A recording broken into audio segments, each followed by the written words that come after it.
Hi, I'm Beverly Mahone, your communications coach. If you're over the age of 50 and looking for a job as we move into 2021, this video is for you. 2020 can't end fast enough. I know you know that. I know that. We all know that. It has been a nightmare for many.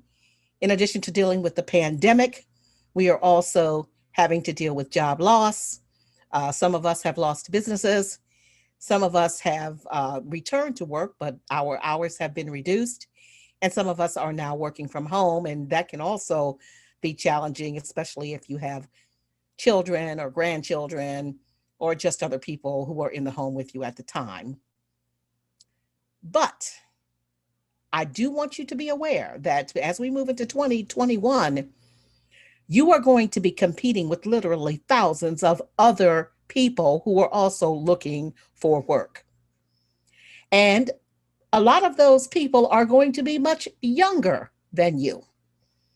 So, how do you get a leg up when it comes to competing with all of the job applicants who are going to be out there? Well, it all begins with the almighty resume. If your resume doesn't shine, you won't either. Bottom line.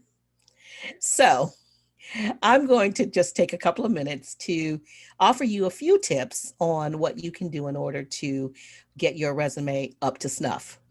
Now, up to snuff is a phrase that they used a long time ago. So that probably tells you how old I am. But I don't know if you knew this, but of the thousands and thousands of resumes that get submitted to employers day in and day out, just 2% actually make it to the hiring manager. 2%, that's it. 2%. And the reason is because the 98% don't have the qualifications that the computer is looking for. So this is what you call keywords. So if you are a web design expert and you're looking for a job as a web designer, then your resume needs to reflect something that says that you've done web design. You can't have worked at McDonald's. You can't have worked at Home Depot unless you did web design for those companies, but you can't have worked in those places and show nothing that reflects the fact that you have some web design experience, because your resume will get kicked out. The other thing about your resume, do not put your address on your resume. Back in the day, that was okay. But now in 2020, when employers can be very subtle when they discriminate against us, don't let the address be the reason they discriminate against you, because there are websites like Zillow that can pull up your street address, look at your neighborhood, and give that employer some idea where you live. Are you in a crime infested neighborhood? Are you in a neighborhood that has $1 million homes? Are you in a neighborhood that's poverty stricken and depressed? You don't want them to know that. So you give them your name, your email address, and make sure that your email address is as professional as it can be. I mean, you don't need to be Betty at I'm too hot to trot.gmail.com. No. And you certainly don't be I'm ready Freddy at gmail.com.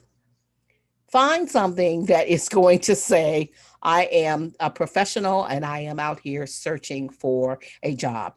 And the other thing, too, is that if you have a LinkedIn profile, make sure you put your LinkedIn address, the URL to your LinkedIn page, so that your employer can look at it. And the other thing about that is make sure that your profile is up to date, so that, they don't see what in the profile, what you have on your resume. You want to give them a little something extra so that they can say, oh, okay, so she likes to ski. Oh, she likes to knit. Oh, he likes to go hiking on the weekends, because you're certainly not going to put that on your resume. And finally, if you graduated from high school in the 70s or even in the 80s, they don't need to know that, because It shows your age. It shows that you're probably over the age that they want to hire anybody anyway. Let them make that decision based on your resume, based on your knowledge, your expertise, your experience. Don't tell them that you graduated from college in 1975, and Lord knows, don't tell them that you graduated from high school in the 60s. You'll definitely be eliminated. I don't care how much experience you have. All right, so that's just a few tips as you prepare for your job hunt in 2021. I wish you the best, and if I can help you further with a scan of your resume and give you some pointers, I'll be happy to do it. The number is right here on the screen. So until next time, good luck on the job hunt, and here's to your success in 2021. Good news you use for your life. If you